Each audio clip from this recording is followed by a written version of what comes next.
Thirdly, as we are going through what I hope will be for all of us a renewal of biblical discipleship, empowered by a repentance that works by love to Jesus, we want to look at what Jesus meant when he said in John 15, "You haven't chosen me, but I've chosen you, and appointed you to go and bring forth fruit that remains, so that everything you ask the Father in my name, he will give it to you."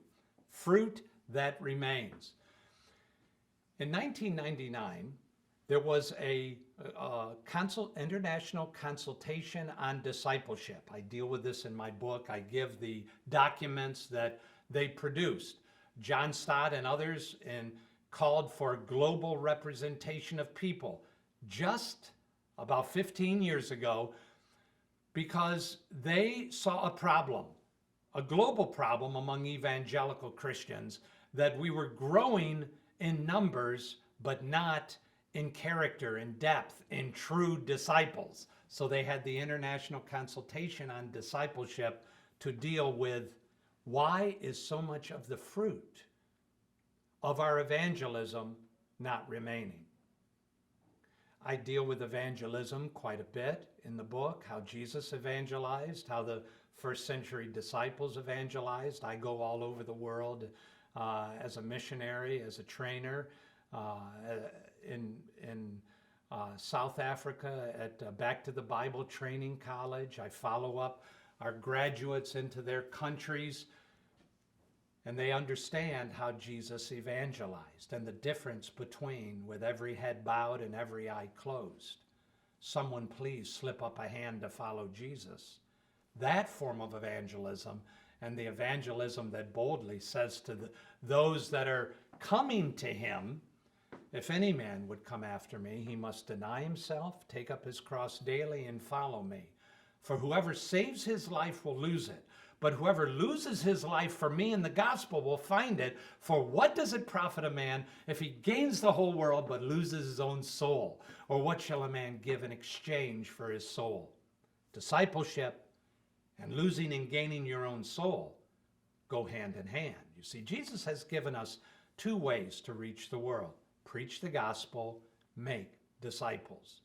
We do not have fruit that remains often as a result of our evangelism and church growth, because we've developed a form of evangelism that is devoid of discipleship. And so we are not following Jesus, who spent the greatest part of his time with 12 men and others, women and children and other men that were around him, teaching them, training them, forming them. Watch me. We'll do it together. I'll watch you. Now go do it alone. That's how you make a disciple. You can't make a disciple like this, just teaching or preaching. And you can't be sure that you're fulfilling the Great Commission just by this. Why? Jesus said, "Go, baptize, teach them to obey everything that I've commanded you." Teach them to obey everything. Why? Today, obedience is a dying concept. Obey is truly a four-letter word to most people. How do you advance obedience and discipleship without becoming self-righteous, legalistic, and grace-killing? Well, this is certainly a problem that Dietrich Bonhoeffer saw, the great German martyr, when he said, "Cheap grace is the deadly enemy of our church. We're fighting today for costly grace. Cheap grace is grace without discipleship, grace without the cross, grace without Jesus Christ living and incarnate." Some of you might know the now past Reformed theologian James Montgomery Boyce, a great voice in America and elsewhere, both in his pulpit in Philadelphia and in his books that he wrote and broadcasts that he had. Jim Boyce said this when he published his book, Christ's Call to Discipleship. In the last 18 years as pastor of Philadelphia's 10th Presbyterian Church, I have written 30 books. But I have not had apprehensions about how a book would be received until this one. I know that many will misunderstand it. It's called Christ's Call to Discipleship. I am insisting in this book on the full scope of Jesus' teachings about what being his disciple means. So I stress obedience, service, humility, taking up the cross. But I know because of the weakness and distortions of much of today's evangelical teaching that many will see this as somehow being something new and dangerous. And they will reject it as an alien gospel. Only a few will take Christ's call to discipleship seriously and profit from this study. Well, I'm convinced as well that people today will take what I'm saying to you and what others like me are saying and say, no, that's a defilement of grace. And what I want to make to you is a free offer. In my examination of this topic, I've read scores of books and thousands of pages on New Testament discipleship.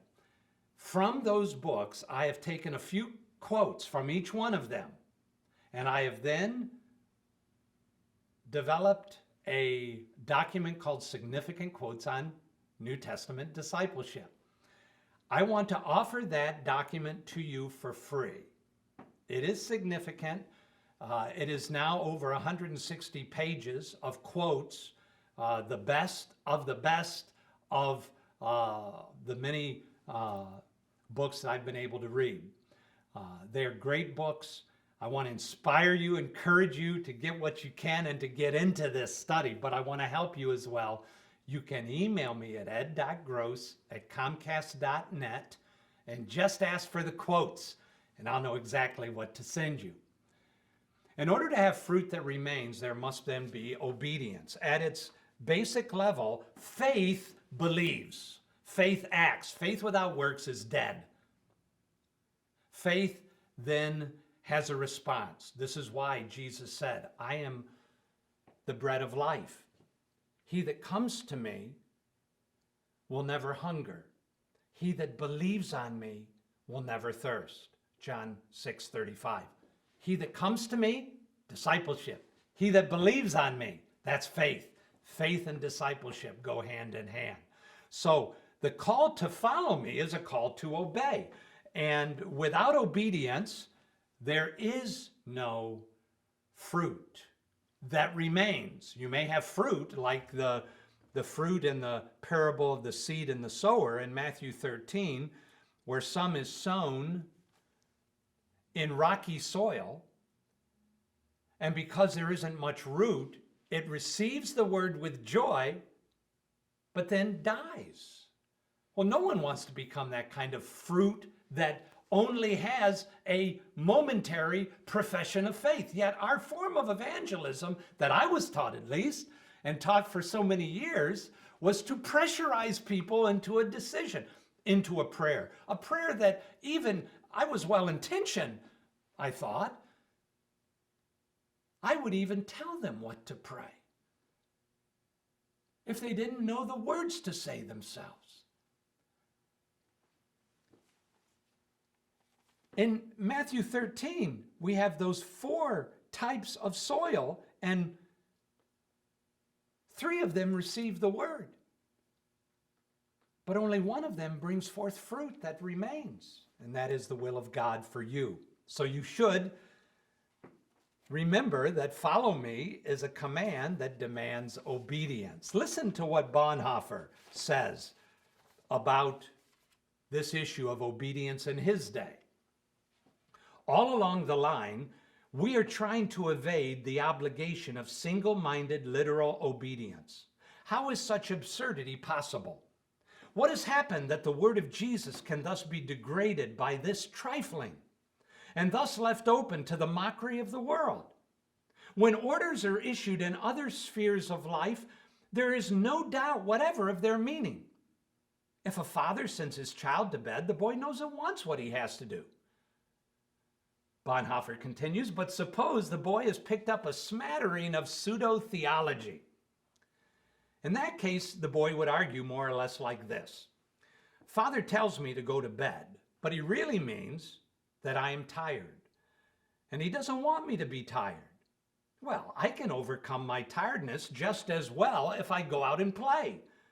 Therefore, though Father tells me to go to bed, he really means go out and play.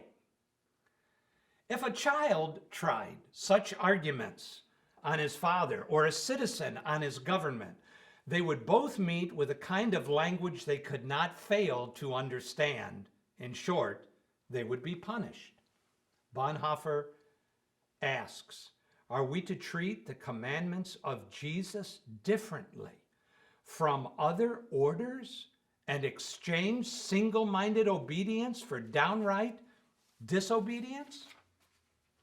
No, in order to have fruit that remains, people have to understand, like Levi sitting at his place of receiving taxes, when Jesus says, follow me, he means follow me. All we've talked about is obedience, but there are other things that lead to fruit that remains that I would just encourage you to study. Repentance. What is real repentance? Repentance doesn't only have a sound, confession, it has a sight, a turning around and following Jesus. You must understand true repentance to have fruit that remains. You must understand suffering. Everyone's to take up their cross and follow Jesus. A life without suffering, a life that can't be filled with joy while you're suffering, is not the life of a disciple. And finally, in order to really have fruit that remains, you and I in the church today must believe that Jesus is as much with us as he was with the church in the book of Acts after he ascended.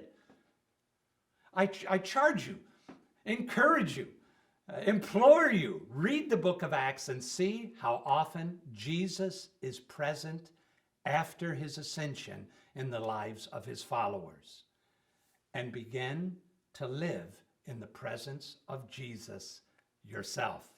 Then you'll start enjoying fruit that remains.